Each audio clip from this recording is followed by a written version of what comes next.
Smirnoff apresenta Vozes da Parada, o podcast oficial da parada LGBT+, de São Paulo. Vozes da Parada. Oi, gente, voltamos para mais um episódio do Vozes da Parada, o podcast oficial da parada LGBT+, de São Paulo. Eu sou Isaac Criscuolo, ao meu lado está Renato Viterbo, vice-presidente da parada. Olá a todos, todas e todes. No episódio de hoje, a gente vai conversar sobre saúde mental dentro da comunidade LGBT e a importância de discutir o assunto sem moralismo, sem estigmatização e como que a gente pode desconstruir esses preconceitos. Aqui para conversar com a gente está Bruno Branquinho, psiquiatra e psicanalista. Boa tarde, gente. Obrigado pelo convite. E Walter Regi, blogueirinho de favela e cineasta. Oi, gente. Obrigado pelo convite também. Tô muito feliz de estar aqui. Ai, obrigado você, gente. Eu tô animado. Vou começar com uma pergunta pro Bruno. Bruno, assim, você como médico, qual que é a importância de falar abertamente sobre saúde mental, especificamente dentro da comunidade LGBT? Bom, é fundamental, né? Eu acho que hoje a gente vive numa sociedade em que falar de saúde mental ainda é um tabu, né? Tem muito preconceito. As pessoas, né, evitam falar que tem algum problema de saúde mental porque são julgadas como fracas, como preguiçosas, né, incapazes. E, ao mesmo tempo, a gente nunca viu tantos diagnósticos, né? Tanta gente sofrendo em termos de saúde mental. Então, as pessoas estão sofrendo cada vez mais e falando menos, né? Então, isso acaba gerando um grande problema, né? Porque essas pessoas não buscam ajuda, elas evitam, né, procurar atendimento médico ou psicológico. E dentro da comunidade LGBTQIAP+, a gente sabe que, por conta de todo o sofrimento que a gente sofre desde pequeno, né, todas as violências, as taxas de saúde mental são piores. Então, um quadro que já é ruim na sociedade como um todo, dentro da nossa comunidade fica pior ainda e a gente sofre mais ainda. Eu vi uns dados aqui de uma pesquisa do coletivo Vote LGBT em 2021, que essa pesquisa foi feita durante a pandemia, né, que apontou que 55% das pessoas LGBT+, sentiram que estavam piores, né, de saúde mental no período da pandemia, e aí por causa de vários fatores, tipo a solidão, perderam parentes, né, as dificuldades financeiras que a pandemia trouxe e tal. Como que a gente pode falar de saúde mental sem estigmatizar as pessoas? Como que é isso no seu dia a dia? Eu acho que a gente tem que naturalizar um pouco a ideia de que saúde mental é saúde, né? Se a gente pode falar de diabetes, por exemplo, de pressão alta normalmente, por que a gente não pode falar de depressão? Ou de transtorno de ansiedade? Ou de uso de drogas, né? Por que isso é mais mal visto do que essas outras doenças todas, se tudo é saúde, né? Então a gente precisa começar a entender que a saúde mental é uma parte da nossa saúde. E a gente tem que lidar como a gente lida com os outros problemas de saúde. Se a gente está com um problema, né, de pressão, a gente vai ao médico, a gente faz exames, a gente toma o remédio se precisar e tá tudo bem, tá tudo certo. Isso não torna a pessoa pior ou incapaz, isso não é culpa dela, né? É o corpo dela reagindo a uma situação, né? Então, quando a gente está com depressão, por exemplo, né, a gente não pode olhar e falar, poxa, essa pessoa é preguiçosa, ou essa pessoa é fraca, ou é falta de religião, né, ou é falta de trabalho. A gente já ouve vários absurdos no consultório e por aí, né? A gente tem que entender que é como essa pessoa está reagindo baseado nas experiências de vida dela e a situação em que ela está vivendo. Isso não quer dizer que ela é incapaz ou que ela é fraca. Todo mundo está sujeito a isso, assim como todo mundo está sujeito a diabetes, a pressão alta, enfim. Então, o que a gente precisa é falar, né? Porque os preconceitos normalmente são muito ligados à desinformação, né? Então, é o que eu falei na primeira pergunta, né? Tipo, se você não fala sobre isso, isso fica escondido. E quanto mais escondido isso fica, mais as pessoas fantasiam ou acreditam em informações erradas. Então, a gente tem que levar essas informações para pessoas e naturalizar. Então, se eu tenho um problema de saúde mental, que eu possa falar sobre isso com os meus amigos, que eu possa falar com isso na minha família, que as empresas entendam que isso é um problema de saúde e não punam, né, seus funcionários por conta disso, né? Acho que tem diversas ações que a gente pode fazer como sociedade, como indivíduos, que são fundamentais para a gente garantir essa saúde, né, que é um direito do cidadão, né? Saúde mental também é saúde. Deixa eu te fazer uma pergunta. de acordo com os números aí da pesquisa do Isaac, você percebeu isso no seu consultório, nos atendimentos, né? Com a pandemia isso realmente se agravou. A gente ouve muito falar sobre isso, das pessoas estarem procurando mais os psiquiatras, os psicólogos, né? Principalmente para estar conversando sobre esses problemas. A população LGBT, ela sofreu ainda mais, na sua opinião, ou a população de modo geral, por conta da falta de dinheiro, por conta do desemprego, ou até mesmo por conta da pandemia? Acho que as duas coisas, tá?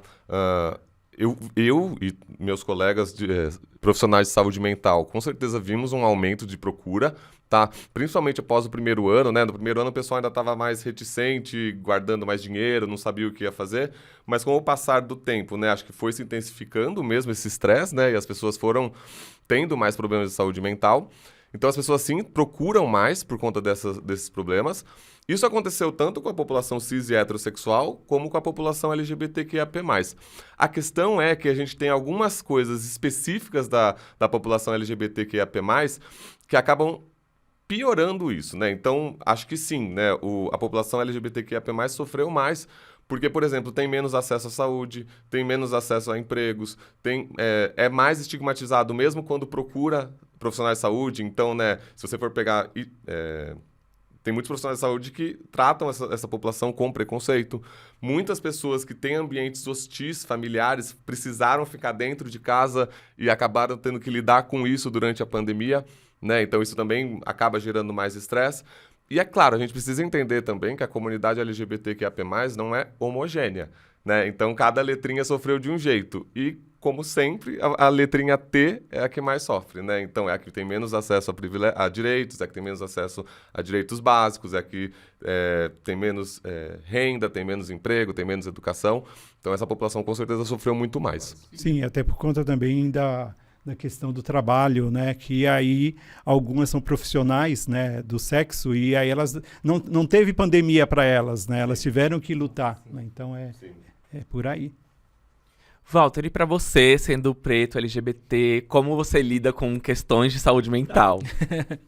Então, a gente tava até conversando antes de começar aqui, né?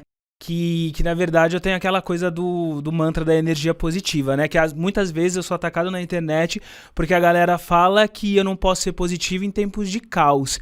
E aí eu costumo falar que na verdade é um exercício diário, porque tipo, eu tenho esses 3 combos, né? O preto, o gay e o favelado.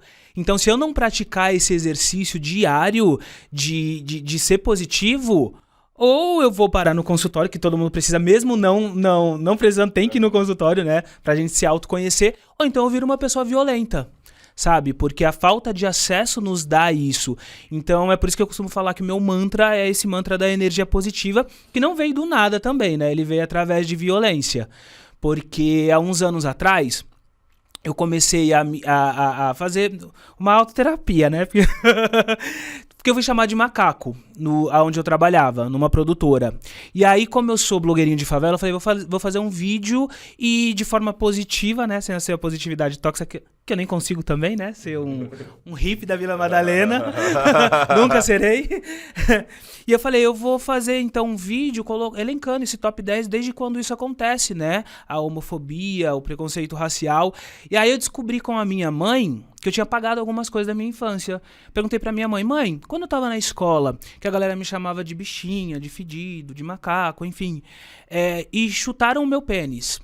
E aí eu tive que ir pro hospital, porque o meu pênis sangrou, e até hoje, tipo, eu sinto aquela dor do sangue coagulado do médico puxando, e tipo, ali eu operei da fimose. Aonde eu tava? Quantos anos eu tinha? Eu tava no jardim. Uhum. Eu não lembrava. E depois falei, mãe, mas e quando chutaram o meu rosto porque eu queria jogar futebol? Pelos mesmos motivos, eles não deixavam. E aí eles chutaram o meu rosto, eu caí no chão, bati com a boca na guia, e os meus dentes de leite... Olha isso! Os meus dentes de leite, eles ficaram pretos, caíram, os permanentes nasceram todos tortos. E eu tinha um canino no céu da boca. Tava no pré. Sabe? Então, eu senti muita raiva durante a minha vida. Só que eu tinha vergonha de sentir raiva, porque eu sabia também qual era o meu destino se eu sucumbisse a essa raiva, né? Eu falei, cara, então, tipo, através do estudo, eu tenho que falar para as pessoas que a gente precisa lutar. E é hoje, e é isso que eu faço hoje na internet. As pessoas me veem ser positivo, mas não sabem que é um exercício para que eu não seja violento. Porque se a gente devolver na mesma intensidade, aí vira um caos. E a gente morre. A gente sabe que nós seremos os primeiros a morrer. Então, para mim, é isso. É exercício diário. Não sou menino positivinho da favela, não, tá?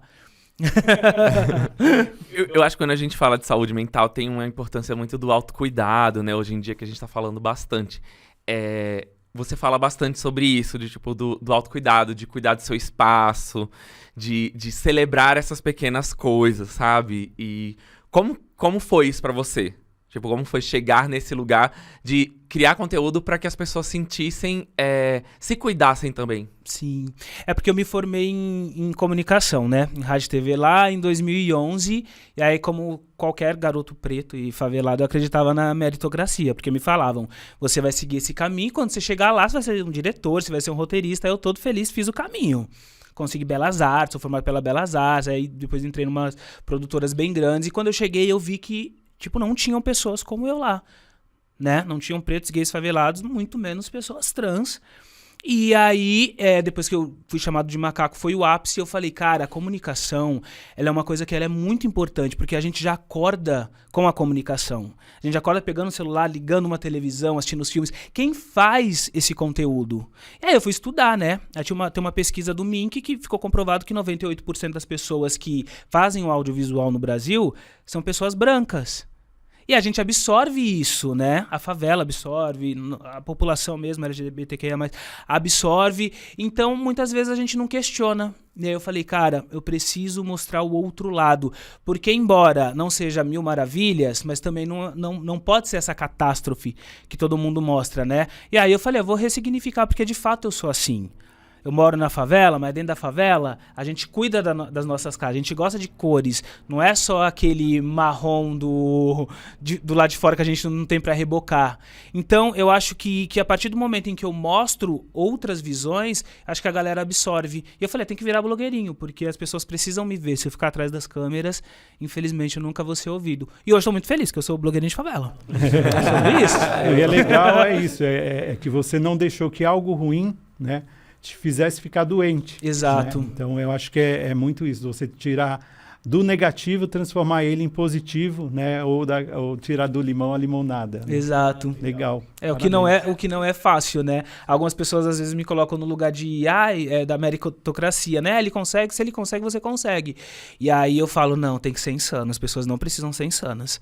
As pessoas, elas não precisam perder os dentes, sabe? Pra alcançar a tal da meritocracia, porque tem uns padrões aí, tem uns padrões aí que, tipo, não precisam passar pelo que eu passei. Então, eu só quero ser, tipo, exemplo mesmo, eu quero ser referência mesmo. Que a partir do momento que alguém deu certo sem romantizar, costumam falar que eu não romantizo, eu mostro outras perspectivas.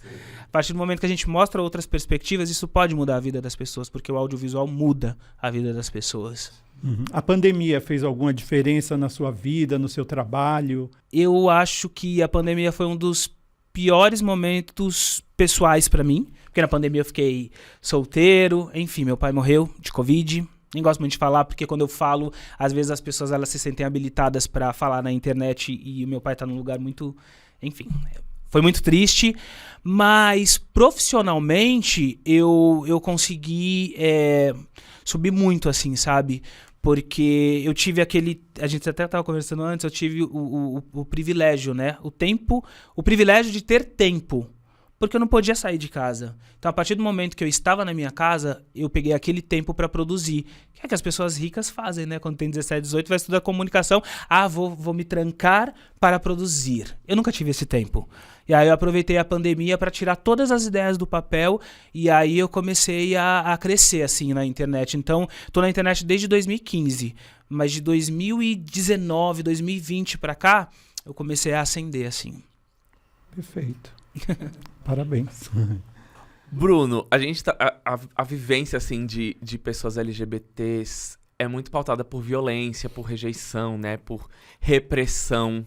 Quando que alguém sabe, tipo, quando alguém deve procurar ajuda, né? Como ela pode procurar ajuda? Como ela pode saber, assim, eu acho que eu preciso de ajuda profissional? Uhum. Isso é uma coisa que, assim, ainda realmente não é ensinado, né? Na verdade, assim, quando você vai ver, por exemplo, no consultório ou nos hospitais, né? Quando as pessoas procuram ajuda de saúde mental, é assim, é um rolê depois sei lá, 8 meses, 1 ano, 2 anos, às vezes anos mesmo de sofrimento para essa pessoa procurar ajuda, porque ela não foi ensinada disso, né? A gente né? Saúde básica, na verdade, não é ensinada nas escolas, né? Que deveria, né? Coisas básicas mesmo, a gente não acaba dependendo muito de família ou aprende com amigos, né? Principalmente relacionado à sexualidade, saúde mental. Então, as pessoas realmente não, né, já não sabem muito, ainda tem todo esse preconceito, elas evitam a todo custo procurar um profissional de saúde mental. E daí vão deixando a coisa se intensificar até que não tem mais jeito, e daí fala, não, vou procurar. Então, assim, acho que 2 coisas que eu acho que podem ser parâmetros assim, para a gente pensar, para procurar essa ajuda, o sofrimento. Bom, isso está me gerando muito sofrimento, né? Acho que sofrer, a gente sofre, né? Enfim, na vida a gente tem esse período de sofrimento. Mas isso aqui está gerando muito sofrimento, tá sendo uma coisa muito intensa para mim. E o prejuízo. Isso está me trazendo algum prejuízo? Tipo, putz, está atrapalhando as minhas relações, está atrapalhando o meu lazer, está atrapalhando o meu ambiente profissional, enfim. Se você tiver a resposta sim para alguma dessas 2 perguntas, vale você passar por um profissional. Isso não quer dizer que você vai receber um diagnóstico. Eu sempre falo isso. Você passar por uma consulta ou por uma sessão de análise, por exemplo, né, não quer dizer que você vai receber um diagnóstico, você vai receber uma medicação, que você vai continuar o tratamento. Pode ser que você passe lá por uma conversa e vocês 2 cheguem à conclusão de que, não, putz, tá tudo bem, é uma fase aí da sua vida, mas não tem nada aí que a gente esteja vendo que seja muito patológico, né? Que seja alguma coisa preocupante e tudo mais. Mas é isso, eu acho que precisa desse espaço, né? Para você poder falar sobre essas coisas. Porque é isso, não só essas pessoas não procuram ajuda, como elas também não falam, nem com amigos, nem com ninguém. Isso vai ficando para elas. E isso acaba, né, a longo prazo, gerando mais problemas. Porque, né, uma coisa que começa menos intensa e com menos sintomas, começa, né, não vai sendo falado, não vai sendo olhado, e isso vai se intensificando até chegar em casos graves, como, por exemplo, tentativas de suicídio. Era isso que eu ia te perguntar agora. Você acha que na pandemia, né, a gente lê muita reportagem sobre pessoas LGBTs que se suicidaram porque não suportaram viver com seus pais ou com seus familiares opressores, né? E esses números, de fato, refletem um problema de saúde mental, né? E aí, nessa linha, você acha que isso realmente é algo que as pessoas deveriam estar atentas de como buscar um caminho ou uma saída, né, para resolver essa situação, ou é algo que, no geral, acontece também? Em alguns países é a segunda maior causa entre população jovem, e em alguns países é a primeira.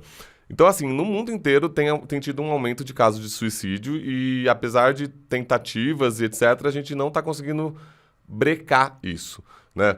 Agora, a gente precisa entender também que uma das causas disso é que o nosso serviço de saúde mental é muito ruim, né? Então, aqui no Brasil, se você já tem esse preconceito que afasta as pessoas de procurarem ajuda. Quem tem acesso, mas também tem gente que não tem acesso, né? Se você for procurar no serviço de saúde pública, por exemplo, ou atendimentos gratuitos, né, de profissionais de saúde mental, não dá conta, né? Não dá conta das pessoas, né? Então, né, eu acho que são 2 coisas. As pessoas realmente, né, tendem a evitar procurar essa ajuda por todo tipo de preconceito e desinformação que eu já falei. E mesmo quem procura ajuda tem ainda um acesso restrito, né? Se você tem dinheiro, você ainda consegue mais facilmente esse acesso. Mas se você não tem, né? Se você depende do serviço público ou mesmo de convênio, atendimento de convênio normalmente de saúde mental não é bom. Então tem uma grande parcela da população aí que tem um atendimento de saúde mental deficitário. Daí você pega uma sociedade preconceituosa, com atendimento de saúde mental deficitário, mais um estressor como a pandemia é um prato cheio para ter grandes desastres, né? Sim, sim. E é interessante isso que você falou do atendimento também dos convênios, né?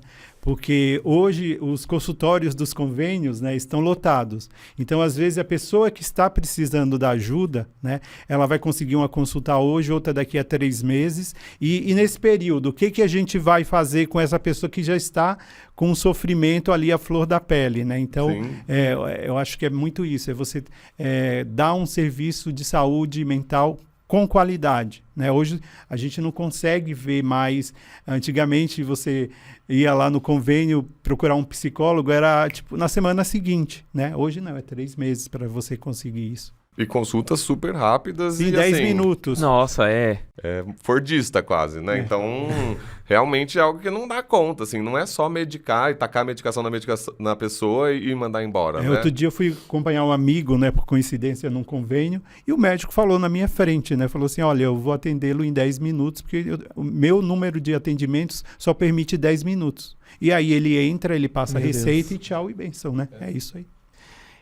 Eu trato ansiedade, né? E tomo medicação. E eu lembro uma vez que...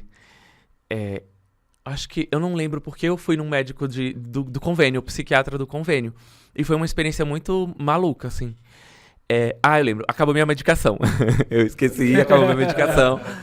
Não, o médico que eu ia não tinha tempo, não tinha agenda. Eu nem pensei de tipo, será que ele não pode me... Eu não pedi só a receita, né? Eu fui num médico mais rápido que eu tinha. E o médico, eu lembro que aumentou a minha dose. Esse médico do convênio. Passou uma semana, passou 2 semanas. Eu comecei a passar mal. E, tipo, o remédio piorou a minha ansiedade, né? E aí eu lembro que eu liguei no consultório. Aí a atendente falou assim, ele só pode atender daqui a 15 dias. Eu falei, moça, mas eu tô precisando agora. Tipo, eu estou com... eu acho que a medicação tá me fazendo mal agora. Eu não consigo esperar 15 dias, né? E foi um desespero, eu tive que ir procurar um médico particular, etc. E conseguir resolver. Mas imagina, né? Se você não tem esse acesso, você lasca. É uma coisa que você esperaria daquele médico, mas é isso, tipo, paga-se muito pouco, o atendimento é muito rápido, ele nem entendeu talvez a sua necessidade ou a sua história. Imagina, gente, 10 minutos, não dá nem pra se apresentar pro paciente, Sim. fazer um começo de vínculo. Pra você ter uma ideia, a minha primeira consulta no meu consultório dura 2 horas. Tipo, imagina você fazer isso em 10 minutos. É impossível. Nem fazer a receita você consegue fazer em 10 minutos. E é muito interessante também, né, que às vezes tem profissionais e profissionais, né? E aí, só fazendo a comparação desse meu amigo também, é interessante que aí a gente entra no consultório e aí o médico só fala para ele assim, então tem que buscar Deus, tem que buscar isso, tem que buscar aquilo. E aí você fala, tem certeza do que eu estou ouvindo, né? E aí, lógico, se você fica desconcertado, porque assim, não, eu vou na igreja, independente de qualquer situação, mas isso não é o suficiente, é um sofrimento que eu não sei explicar de onde vem. E eu preciso descobrir, né? E não é papel do médico, né? Você tem 10 minutos e ainda vai falar isso na Pois é. consulta. E aí ele tá aqui, ó, preenchendo a receita e falando, você tem que buscar Deus. É isso. Nossa, ainda tem muito isso. Eu lembro quando eu comecei a tratar a ansiedade, meu pai é evangélico, né? Ele falava assim, filho, ora a Deus pra ajudar a passar isso. E eu falei pra ele, pai, Deus criou a ciência. E, tipo, tem uma solução, né? Se eu tô sentindo isso, eu vou procurar um médico, que é alguém que estudou anos pra fazer isso, né? Tipo, me dá mais segurança, né? E ainda tem... O preconceito ainda passa por isso também, né? Total. De que a angústia, de que as questões de saúde mental precisam ser relegadas à religião ou algo espiritual, à espiritualidade, né? E, tipo, não, é uma questão de saúde. Uhum. Exatamente, eu acho que é isso que precisa ficar muito claro e que não é ainda, né? As pessoas ainda têm muito, muito preconceito em relação a isso.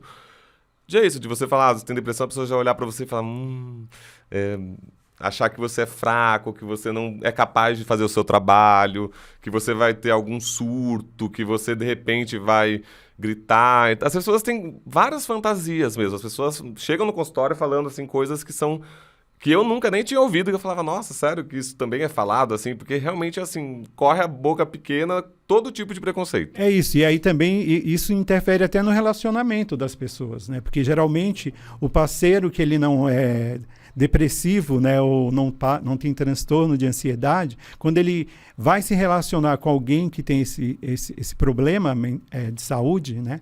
Então o que acontece? Ele também tem o senão dele, né? E aí ele fica naquela coisa, será que que realmente é algo que não vai interferir no meu relacionamento futuramente, e deixa de viver, às vezes, um relacionamento que ambos vão crescer juntos, né? Sim, sim.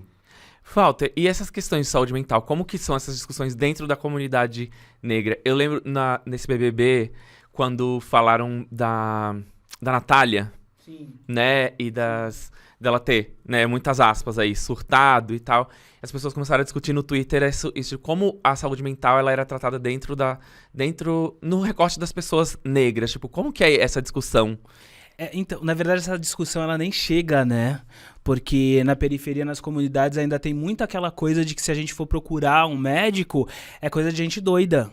Ainda existe muito isso, né? A gente que tá aqui na nossa bolha, a gente acha que as coisas já expandiram, mas infelizmente ainda não expandiu. Então é por isso que eu faço esse trabalho de sempre levar a galera a se questionar, a estudar, porque senão as pessoas não vão. As pessoas não vão, as pessoas não acreditam que exista, por exemplo, o racismo no Brasil, sabe? As pessoas, a homofobia acredita, porque até dentro das comunidades a homofobia é ainda muito forte, né? Então um dos meus trabalhos principais, dos meus pilares que eu fechei é trabalhar como favelado, sim, porque eu preciso desconstruir a galera de lá e me ver como uma referência. Então eu trabalho muito com MCs. Por quê? Porque os MCs eles são as novas portas-vozes da favela. Antigamente a galera queria ser tipo jogador de futebol. Hoje em dia a galera quer ser MC. E a gente precisa dessa galera dialogando. Esses dias eu tava com os MCs lá em casa dando mentoria pra eles, e eles me apresentaram tipo o clipe da Glória Groove, porque eles amaram, era uma drag queen, é um gay, né? Eles amaram o clipe da Glória Groove, que ela tava cantando uma música do MC da Leste. E aquilo conectou. E os caras querem trabalhar com a Glória Groove. Então é isso, é esse movimento que a gente tem que fazer de dentro pra fora pra poder mobilizar, entendeu? Então é nisso que entra. Gente, vamos questionar. Eu sempre falo pros meninos, se vocês querem uma mentoria comigo, vocês vão ter que aprender um pouco sobre o que eu aprendi de sociedade. Porque eu costumo falar também que eu não sou doutor, né? Então eu não posso ir lá ficar falando nas minhas redes sobre saúde mental. Eu não tenho essa formação. E tem muito...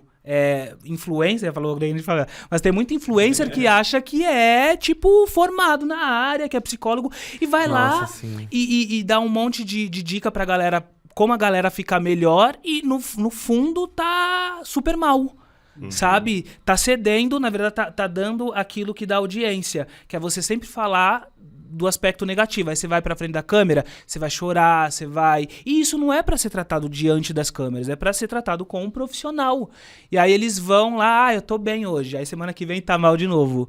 E isso tá virando uma coisa absurda na internet. Então eu costumo falar que eu passo aquilo que eu vivo. Não baseado em medicina, porque eu não sou formado. Mas eu falo aquilo que eu vivo. A minha filosofia de vida, pra mim dá certo, e pra muitas pessoas também tá impactando. E aí eu tô naquele lixo... Deus me livre, não é lixo não. Eu tô naquele nicho... eu tô naquele nicho da minha favela. Tô mudando ali pra mudar adiante, pra depois a gente mudar o mundo. Porque eu sou muito positivizinho, é chatinho. Eu sou positivo mesmo, acredito na mudança do mundo. Então é isso, mas a gente tem que levar as pessoas a questionar, porque as pessoas não questionam. Eles nunca vão procurar um psicólogo, um psiquiatra pra tratar. Não vão.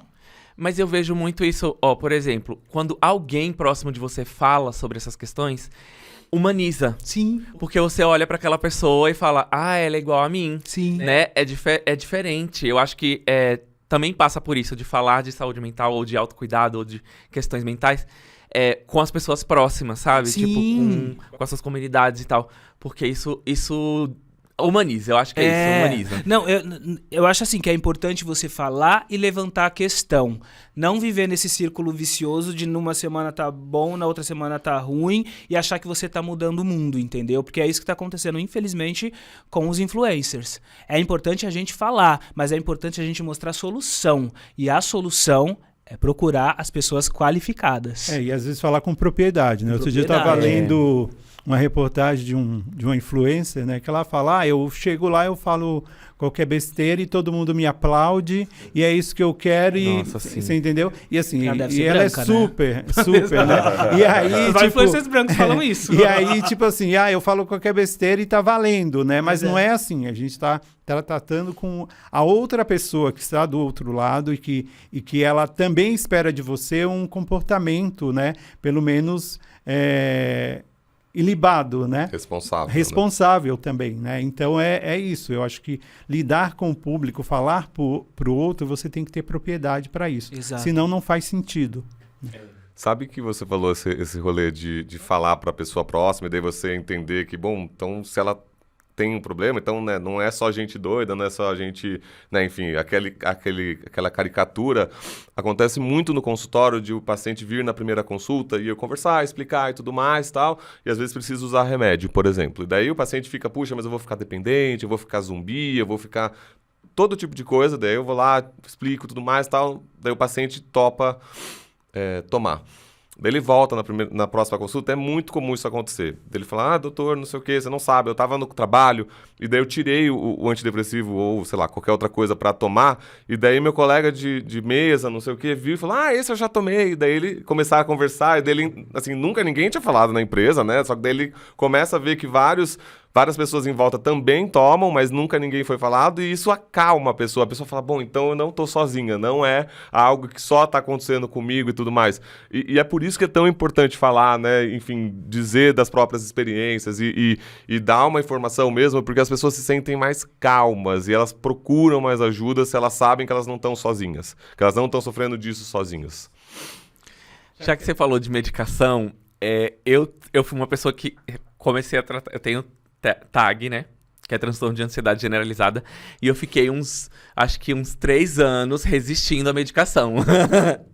Falando, não quero. Eu falava pra minha terapeuta, não quero, né? Eu falo isso porque vinha muito de um preconceito de, se eu tomar medicação, eu sou uma pessoa fraca, não preciso da medicação. E aí, cheguei num ponto que a minha ansiedade estava tão ruim, assim, que eu precisei da medicação. E pra mim, a sensação foi muito assim, de que eu nunca tinha visto a vida sem ansiedade. A ansiedade era como se fosse um filtro constante de perigo ali. E depois da medicação, eu pude ficar mais calmo, eu pude ver as coisas de outro jeito. Isso me ajudou na ansiedade. Mas eu enfrentei alguns problemas até encontrar uma medicação que servisse pra mim. Por exemplo, libido, mexer na libido, ou mexer em questões sexuais. Que eu sei que essa é uma questão, né, que muita gente não toma medicação por isso. Como que você lida com isso no seu trabalho? Tipo, como que isso pode ser resolvido para que as pessoas fiquem tranquilas de que elas vão encontrar um caminho Eu bom? acho que é por isso que é tão importante você ter uma relação com o seu médico, né? E não só ir pegar receita e tudo mais.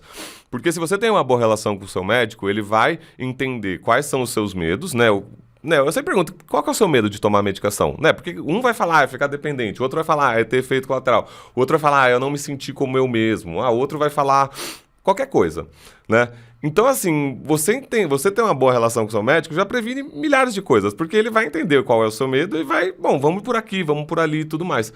Medicação, né, psiquiátrica sempre vai ter uma resposta individual. Então, o que funciona para você não vai funcionar pro Walter, não vai funcionar pro Renato. E às vezes vai funcionar para todo mundo também. Então, assim, é individual. A gente só vai saber quando a gente toma. E os efeitos colaterais, a mesma coisa. Claro que tem medicações que dão mais um ou mais outro, mas assim, pode dar com você e não dá com ele, enfim. Então, assim, mas se você está fazendo um acompanhamento e não só pegando receita, por exemplo, ou não indo em psiquiatra comprando, né? Porque hoje em dia tem farmácia clandestina, tem de tudo, né? Mercado Livre. Meu Deus. Então, se você está fazendo um acompanhamento, você vai falar com o seu médico e falar, olha, melhorei X, mas estou com esse efeito colateral. E daí a gente vai contornar. Eu vou trocar a medicação, eu vou associar alguma coisa para contornar o efeito colateral. Enfim, hoje em dia a gente tem tantas opções, né? Que desde que você consiga falar com o seu médico livremente, né, e possa se queixar, porque também tem isso, acho que uma coisa que é importante do médico é que você tenha espaço para queixa, né, porque tem muito médico que, até vai conversar com você e tudo mais e tal, mas assim, você não vai se sentir à vontade para falar de coisas, por exemplo, sexualidade, né, que são coisas que né, às vezes podem mexer com o uso de medicação psiquiátrica. Então também é papel do médico que você possa se sentir à vontade para isso e, se você não falar, perguntar, né? Mas uma vez identificado isso, a gente tem como resolver, né? Hoje em dia, com a criação de diversas medicações psiquiátricas e tudo mais, é claro, vai ter casos em que a gente vai precisar de uma dose maior, vai ter algum efeito colateral, mas normalmente os tratamentos não têm efeitos colaterais tão insuportáveis assim. Hoje em dia a gente consegue fazer de um jeito que fique mínimo ou nada, tá? Né? Isso, claro, desde que o médico converse com o paciente e isso possa ser ajustado. Tem que ser uma relação humanizada. Exatamente. Humanizada e mais Exatamente. próxima, né?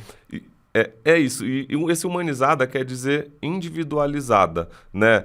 Não há, se vai chegar 30 depressões para mim, as 30 são diferentes. Cada um teve uma experiência, cada um teve um fator estressor, cada um vai responder a um remédio, cada um vai ter um efeito colateral. Se você não tem acesso a mim, se você não consegue falar comigo e eu te ouvir, não vai dar certo. Você poderia simplesmente me mandar um checklist dos sintomas, né? Então é por isso que a relação importa. E é muito importante isso que você fala, porque é igual você ir numa nutricionista, né? Então, você vê o seu biotipo e aí ela vai lá, tira, né? Ah, não, você vai fazer isso, isso, isso, não vai comer isso, isso. Mas quem disse que aquilo ali também não vai te fazer mal e que é um fator para tratar a sua obesidade, por exemplo, né? Então, às vezes, até o nutricionista, quando você vai nele, ele faz uma dieta específica, que não é aquela que ele põe o F2, F3 lá, imprime e já te sai a dieta. É a mesma coisa. É você conhecer o outro, né, e saber quais os pontos que você vai poder atacar aqui a princípio para você conseguir o êxito ou trabalhar melhor essa questão. Exatamente. E além do que, né, do que o corpo dele pede, etc., o que ele quer, porque isso eu não quero comer isso. Né? Você vai ter que adaptar essa dieta porque eu quero e que eu posso. E se eu não puder pagar isso? Né? Então você tem que conhecer a pessoa, né, a fundo para você poder individualizar as suas ações. Até a questão financeira, isso influencia, né? Hoje, nos postos de saúde do município, do estado, você tem aquela medicação básica. Uhum. Mas, às vezes, aquela medicação básica não é a medicação adequada para você. Então, hoje, um remédio aí custar na faixa de 100 e poucos reais, né, para um tratamento. Também tem que ver essa questão do custo-benefício, né? Então, e a condição também do outro, né? Que é o que o Walter estava falando. Então, assim, se eu vou chegar lá na minha comunidade, talvez toda essa tecnologia de tratamento não chegou até lá. E eu preciso levar essa informação que existe também XYZ que eu posso estar trabalhando, né? Então, uhum, com certeza. Eu vi uma edição do Profissão Repórter durante a pandemia, que era sobre questões de saúde mental. E uma das reportagens, né, era sobre como isso chegava na periferia.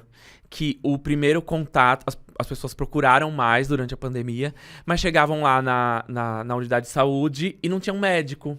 E aí não tinha... E a pessoa, tipo, tendo uma crise de ansiedade, né? Tipo, tendo questões físicas até, né? Tipo, da ansiedade ali, ou de pânico, ou toda a situação que a gente viveu. E ela não tinha aquele primeiro atendimento ali, o pronto-socorro, né? E era desesperador ver isso, né? E as pessoas sentindo na pele, procurando ajuda, já era um grande passo, e não tinham esse suporte do Estado, porque é isso, a saúde mental era vista como, não, tem médicos para as outras coisas, quando tem, né, no pronto-socorro, mas não tinha um psiquiatra para atender ali, o psiquiatra vem a cada 15 dias.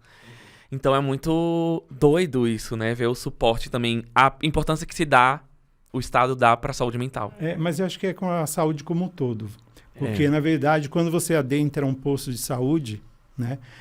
Você vai passar ali pela recepcionista, aí depois você vai para a enfermeira, né? Ou para o auxiliar de enfermagem que vai te dar aquele pré-atendimento. Se ali você já tiver um bloqueio, né? Se você não for bem recebido, né? Então o seu tratamento todo foi embora, né? Isso é para qualquer problema. Imagina para a questão, né, de saúde mental, né? Você está com essa ansiedade, você precisa ser atendido, diagnosticado, e aí você já começa, né, com aquela pessoa que acordou com o pé esquerdo, né? E é muito isso que acontece. Então, assim, é muito das relações humanas também, né? Então, assim, não, mas ele agrediu ela, mas você se colocou no lugar dele também, né, para ver por que ele agrediu ela, por que aconteceu essa agressão. Não que justifique, né, mas é muito por aí. Então, o atendimento, eu acho que está voltando o que o o Isaac sempre fala, né? Falta um trabalho também dos profissionais mais humanizados, torná-los eles mais humanos, né? Porque é sempre assim, é quem está do lado de cá do balcão. Se eu vou na fila do banco, por exemplo, você é tratado de uma forma, né? Quando você está do lado de cá. Mas você já pensou se você estivesse do lado de lá também com toda aquela pressão em cima de ter que atender, mas né? Então é muito por aí. Agora uma pergunta pro Walter e pro Bruninho. Pro Bruninho, aquele Bruninho. Já estamos íntimos, já. Já ficou íntimo. Veio na minha cabeça Bruno Branquinho, Bruninho. Vocês estão na internet falando, né? É o trabalho de vocês. Tipo, se tem essa exposição que... Eu acho que passa também pelo o volume de informação que a gente consome todos os dias e isso afeta a nossa saúde mental. A exposição, as pessoas ali. Como que vocês lidam com isso no dia a dia, sabe? Porque imagino que tem cancelamento, tem hater, tem pergunta que às vezes eu vejo no seu stories, Bruno, é que você fala, isso aqui é muito complicado de falar quando as pessoas perguntam, né? Uma questão complexa que você não vai esgotar o assunto ali. Como que vocês lidam com isso no dia a dia pra manter a saúde mental?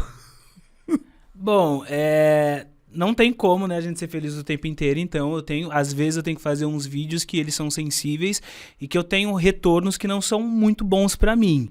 Mas eu costumo colocar na minha cabeça que é assim, acho que até uma coisa meio infantil, mas enfim, cada vídeo muito pesado que eu faço, durante a semana, eu faço 2 conteúdos muito leves.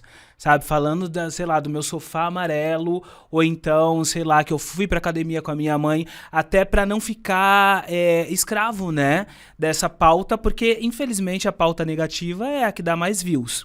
Quando eu vou lá reclamando, é óbvio que vai chover de views. E aí, isso vai prejudicar a nossa saúde mental, porque se a gente vive nesse círculo vicioso de só falar assuntos positivos, a gente vai ficar doente. Então, como o que me salva, né, que eu tatuei aqui o Energia Positiva realmente é um mantra pra mim, então eu sempre me cobro, calma, Walter, você precisa, hoje você tá pesado, mas amanhã você precisa ser leve. Amanhã você precisa desligar isso tudo, porque senão você não vai aguentar. Então eu costumo dizer que eu priorizo a minha saúde mental do que me vender para os likes. Eu sou um nano-influencer, e tem vários fatores que me fazem ser nano mesmo, né? Mas eu tô tranquilo com isso, porque eu tô conseguindo passar a mensagem. E isso pra mim é o que me deixa, leve. E aí quando eu quero gritar ou estourar, eu ligo a câmera mesmo e eu faço isso. Né? E aí eu grito, porque eu acho que melhor do que eu ser violento, né? Porque se eu for violento eu vou morrer, e eu não quero morrer porque eu quero receber tudo isso que eu trabalhei vivo, eu quero ficar rico, eu preciso ficar rico para ajudar as pessoas. Então é sobre isso, mas é que nem eu falo, é exercício diário. Todos os dias você tem que levantar e tem que fazer esse exercício, porque senão a sua saúde vai pro brejo. É isso. Eu acho que no meu caso, assim, eu acho que as pessoas me seguem na internet, mas assim, é isso, né? Eu sou muito privilegiado, eu não preciso do meu Instagram para trabalhar e tudo mais, né? Eu faço porque eu acho que é legal, né? Assim, a minha ideia com o meu Instagram, tanto é que o meu Instagram não é profissional, né? O meu Instagram é pessoal, é que eu posto o meu trabalho lá, né? Mas ele não é aquele Instagram de médico, com 5 dicas, né? Whatever, né? Eu nem gosto, assim, eu gosto, tem lá foto minha de sunga, tem o meu texto, tem foto com meu namorado, enfim. Então, assim, eu uso ele para fins profissionais, né? Acabou que tem muita gente me seguindo, mas assim, ele é um Instagram que eu uso de forma pessoal. Então, quando você vai ver lá, tem muito mais story, tem muito mais foto minha do que, de fato, coisas de trabalho, né? Eu uso ele para divulgar meu trabalho. Mas é isso, chega uma hora que também... É isso, quanto mais gente vai te seguindo, mais cobrança vai tendo. Então, hoje você... Né, eu falo do Bom Dia Whiters, né? Que é o meu bom dia que eu dou pro pessoal que me segue. E daí, hoje não teve Bom Dia Whiters. Eu falei, gente, eu acordei 11 da manhã. Tipo, eu não quis dar bom dia. Enfim, era meu dia de folga, sabe? Tipo, ou sei lá, tipo, você pode falar disso, você pode falar daquilo, você pode me prescrever receita. E daí eu não basta. Falo, olha, não... Né, enfim, e daí você chega uma hora que é isso, se você não tiver a cabeça muito no lugar, você começa a ficar preocupado que você não está entregando o que as pessoas estão te pedindo, né, e bom, sorry, né, not sorry, eu tenho a minha vida, enfim, e você precisa ter um pouco de calma ali para falar, bom, se esse fim de semana é para eu descansar, eu tava no carnaval, por exemplo, né, tipo, não vou ficar respondendo nada, eu vou ficar no carnaval, postar uma foto que tiver com os meus amigos e só. Né? E é isso, acho que você tem que ter esse balanço, assim, você tem que ficar meio com a cabeça no lugar para não se perder nessa demanda que não para, né? Porque quanto mais você vai fazendo, mais as pessoas falam, fala disso, fala daquilo, faz isso, não sei o quê, escreve sobre isso, enfim. Isso, eu não tenho todo o tempo do mundo e nem quero, né, gastar todo esse tempo. Eu quero gastar comigo, quero gastar com os meus amigos, enfim, com outras coisas. E é legal quando você faz isso de forma natural, porque as suas postagens também, de certa forma, refletem como é que você está naquele dia, naquele momento, né? Sim. E é por isso que as pessoas te seguem, porque você está sendo o mais natural possível. Acho que essa coisa de preocupar-se com o cancelamento está muito mais ligado mesmo a quem quer fazer do Insta algo muito profissional e que quer viver de Insta, né? Ou qualquer outra rede social, mas não necessariamente. Eu falo que assim, eu não tenho tempo para ficar triste. Né? Eu tenho problemas todos os dias, eu acordo com problema todos os dias, mas eu já acordo cantando, eu estou embaixo do chuveiro cantando, né? Eu saio feliz, eu estou aqui me remoendo por dentro com problemas para resolver, com situações, né, do dia a dia, mas é isso, é você não se permitir também ficar triste, né? Porque a tristeza é legal, é um momento que você deita ali na cama e você fala, putz, hoje eu tive um dia muito ruim, né? Mas também, por outro lado, foi bom, porque foi mais um dia de aprendizado, né? É algo que você não estava dentro do seu habitué, né? E aí você vai e transforma isso em algo positivo. Eu também sou muito assim. Eu acho que a gente tem que só ter cuidado um pouquinho com isso que você falou, porque assim, né, eu acho que é ótimo que você consiga fazer isso, mas eu também acho que é interessante que as pessoas possam se sentir tristes, né? Tipo, tô triste? Bom, então eu tô triste. É né? isso. Entender, olhar e falar, bom, hoje é um dia que tô triste, amanhã talvez esteja melhor, tô passando por uma coisa aqui, pra gente poder reconhecer os sentimentos, sabe? Porque tem muita gente que acaba, puxa, eu não sei o que tá acontecendo. Ou validar mesmo, né? Porque a gente tem dias tristes, Sim, né? sim. E tem dias felizes, enfim, isso é mas normal. isso é de cada pessoa, entendeu? É muito isso. Eu não consigo, Isso. né, me permitir, né? Uhum. Mas não que as pessoas não possam se sentir tristes. Uhum. É óbvio. Eu acho que as pessoas estão mais conscientes, até com as redes sociais, que era aquela coisa do tipo...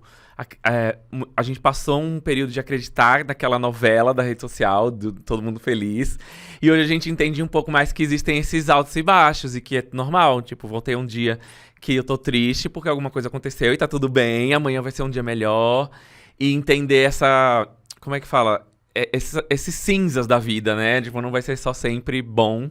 E tudo bem, amanhã é outro dia e tudo mais. É uma ferramenta que eu uso pra mim. Tipo, tudo bem, hoje eu não tô bem, mas amanhã vou acordar melhor e tá tudo bem. E é isso, aceitar também o seu sentimento. Por que eu tô triste? Eu já perdi meu emprego. Tipo, poxa, você tem motivo pra estar triste. Alguém me magoou, né? Eu não tive um dia bom no trabalho, né? É normal, né? Mas é como também saber lidar com isso, né? Pra Sim. entender que nós somos humanos, né? E temos sentimentos e que cada um vai reagir de uma forma. Com certeza. Bruno, você tem alguma história engraçada que você já viveu, assim, em consultório? E claro que você possa falar, que você... Não posso, Não posso. falar, gente. Não posso falar, não posso expor nada do consultório, assim. Sim. Especialmente essas histórias que tendem a ser muito particulares, assim. Então, infelizmente, eu vou ficar devendo essa. E na sua vida pessoal, como foi pra você lidar com essas questões de saúde mental sendo LGBT? Como foi isso no seu processo pessoal? Olha, pra mim, assim, foi pra mim, eu acho que o mais complicado é que eu sou de uma cidade do interior de 40 mil habitantes. Então, assim, quando eu cresci, né, eu tenho 34 anos. Então, quando eu cresci, na minha cidade, por exemplo, a única pessoa assumidamente gay era um homem que era, assim, chacota na cidade. Assim, todo mundo ria dele, todo mundo, né, fazia uma ideia muito caricatural dele. Então... Acho que para mim foi importante poder ter saído de lá, né? Eu vim fazer faculdade em São Paulo e tudo mais, para poder um pouco me libertar um pouco dessa ideia, né? De que, né? E conhecer mais. Na época, quando eu era criança, né? Adolescente, não tinha internet, pelo menos na minha casa. Então, hoje em dia, isso, né? Com todos os problemas que a internet tem, mas tem umas coisas muito boas que é a gente poder... se entender e entender que tem mais gente como a gente no mundo, né? Acho que quando eu era criança não tinha isso, né? Então, assim, muita gente não sabia nem o que era gay, o que era bi, o que era lésbica, né? Enfim, era uma coisa meio, né? Ou até sabia, mas achava, poxa, eu sou o único da cidade que sou assim, sabe? Me fudi, né? Sei lá. Então, acho que a internet conseguiu, de alguma forma, acho que trazer mais informação e aproximar as pessoas nesse sentido, né? Porque, bom, tudo bem, né? O pessoal do meu colégio não faz bullying. Hoje não, porque as crianças e adolescentes hoje estão super mais abertos, assim, é outro nível. Mas, puxa, não tô sofrendo bullying aqui, vou fazer um grupo na internet aqui, vou ver onde essas pessoas se reúnem, enfim, etc. Então, acho que pra mim, acho que o mais difícil foi isso, assim, porque como eu tava numa cidade muito pequena, eu acho que por muito tempo eu neguei isso dentro de mim. E quando eu vim pra São Paulo, fui fazer faculdade, isso tendo mais experiências, né, entrando em contato com mais pessoas diferentes, uns grupos mais diversos, eu acho que isso me permitiu parar de negar isso e assumir pra mim mesmo. Tá. Eu queria te fazer, como é que você faz para você tratar da sua saúde mental, né? Já que você lidar com tanto com os problemas dos outros, né? Acho que... É verdade, psiquiatra também é gente. Pois é. Você que é, digamos, a pessoa que traz, entre aspas, a solução dos problemas, né, para muitos, né? Como é que você lida com isso no dia a dia, com você? Olha, eu acho que tem algumas coisas, assim, eu brinco, mas é verdade. Eu passo o dia ouvindo, né? Então, assim, eu sento lá e começo a ouvir. Então, assim, às vezes eu chego em casa, assim, eu só quero ficar quieto. Quero ficar quieto, daí chega o meu marido, eu falo, bom, daqui a pouquinho eu vou tomar um banho mais longo, vou fazer não sei o quê. Eu faço atividade física, né? Que eu acho que é muito importante, pra mim, pelo menos, né? Eu gosto muito. E uma coisa que, assim, de verdade, outra coisa que eu brinco, mas pra mim faz muita diferença. Duas coisas, na verdade. Dormir. Eu amo dormir. Então, assim, tipo, de dia de semana eu não consigo porque eu trabalho. Mas de fim de semana, assim, eu durmo até 2 da tarde. Sem medo de ser feliz, assim, sem aquela coisa de, não vou aproveitar amanhã. Não, tá ótimo. Aproveitei dormindo. E eu gosto de ver coisas bobas, assim. Então, por exemplo, sei lá, chega no fim de semana ou de noite, assim, eu não quero... Pô, pensei o dia inteiro, etc. Vou ver uma comédia romântica. Ou vou ver um filme daqueles mais lixo, assim, do Netflix. Eu amo fazer isso. Mas é isso funciona pra mim, né? Cada um vai ter o seu jeito. Não tô falando que as pessoas devam fazer isso, tá, gente? Eu tô falando que pra mim, que penso muito o dia inteiro, ouço muito o dia inteiro, pra mim essas coisas são fundamentais, assim. Além de, enfim, né? Eu acho que eu gosto muito de beber cerveja com meus amigos, etc. Tem outras coisas. Mas, assim, essas coisas, assim, pra mim são indispensáveis. Legal. E você? E eu faço análise, né? 3 vezes por semana. 3 vezes. Eu acho que nem eu falei, naturalmente eu sou insuportavelmente feliz. Eu sou muito feliz, embora eu chore muito, mas faz parte, né? E, na verdade, eu acho que o que me faz feliz é fazer aquilo que eu amo, sabe? Então eu amo audiovisual. Eu nunca tive dúvida do que eu queria fazer, tipo, sei lá, desde os 12 anos de idade, sabe? Então hoje tá entregando um material que, tipo, impacta as pessoas, pra mim isso é felicidade pessoal e profissional, porque uma coisa não difere da outra, né? E aí quando eu ouço o doutor falar que assiste filmes pra ficar feliz, eu falo, caramba, você vê o poder do audiovisual? O doutor tá falando... É muito importante, porque quando você assiste um material audiovisual que te leva pra... Por mais que o filme seja positivo, tem a trajetória do herói e você vai sofrer em determinado momento, né? Mas quando você... Eu sempre choro. Então... Mas quando você chega nesse nível de assistir um material audiovisual e se sentir impactado positivamente, aquilo muda. Então, tanto quanto espectador como fazendo vídeos, isso me deixa muito feliz. Esses dias eu assisti um filme com a minha mãe, da Disney. É novo o filme. Como é o nome? Apresentando não sei o quê. Que o menino, ele é gay. O menino, ele é gay, ele é nitidamente gay. E o filme fala, o tempo inteiro deixa os indícios que ele é gay, mas em nenhum momento o filme aborda isso. Aborda a trajetória dele pra construir os sonhos, né? Então, cara, eu acho que as pessoas deveriam assistir mais filmes como esse. Eu acho que não só os profissionais da saúde, mas os profissionais também, os professores da primeira infância deveriam, tipo, enxergar mais a problemática da homossexualidade e do racismo na primeira infância, porque na minha infância, enquanto eu apanhava, minha professora chamou minha mãe pra falar que eu tinha um problema. Sabe? Nos anos 90, porque eu tenho 38. No começo dos anos 90, eu tava sendo, tipo, massacrado. E a professora achava que a culpa era minha. Então, assim, na internet o que me deixa feliz também é falar o óbvio, que a gente não escolhe. A gente não escolhe, os pais precisam saber disso, os professores precisam saber que não é uma escolha. Sim. E o meu único privilégio foi que enquanto o mundo me batia, quando eu chegava na minha casa, o meu pai e minha mãe me davam amor. Eles consertavam o meu dente, consertavam o meu corpo. Meu pai deixou eu brincar de boneca. E quando ele me viu brincar de boneca a primeira vez, eu falei, eu vou apanhar, porque eu já sabia que tinha alguma coisa, eu achava que era errado, né? E o meu pai deixou. E aquilo me abriu as portas, porque hoje eu trabalho com criatividade. Se eu não tivesse brincado com boneca, ele tinha podado, sabe, o meu destino. Então é isso, cara. Pais, por favor, olhem os seus filhos com amor, porque eu amo os meus pais. Hoje a minha vida é pela minha mãe. Por quê? Porque minha mãe me permitiu ser quem eu sou. Então essa é uma das minhas maiores felicidades. Eu só passo isso. Só passo adiante. Isso transforma, né? Isso transforma, o amor transforma. É clichê falar, mas o amor transforma, gente. Isso é uma coisa universal. É verdade. Eu e o Bruno aqui, a gente compartilha ou partilha de algumas coisas também. Primeira coisa, quando eu chego em casa, né, eu vou tomar um banho mais demorado e eu preciso de 10 minutos assistindo televisão para poder sentir que eu estou em casa, de fato, né, e me sentir acolhido. Né? Então, são situações realmente que é legal para você se permitir. Né? Então não vai colocar Dormir eu já não Cidade durmo. Alerta, né? Dormir eu já não durmo. Não dorme. Eu durmo pouco. Se eu dormir 2 horas da manhã, 5, eu estou acordado. Se eu dormir às 4, 5, eu estou acordado. Eita, eu amo dormir. Não, eu adoraria poder. Eu falo assim, eu queria tanto deitar numa cama e dormir. Eu adoro estar acordado também. Sério. Detesto dormir. Eu gosto de estar acordado, movimentando tudo. É isso. Eu não tenho esse negócio de burnout, não. Amanheceu, obrigado, sol. Te amo, sol. Vamos viver. Mais um dia.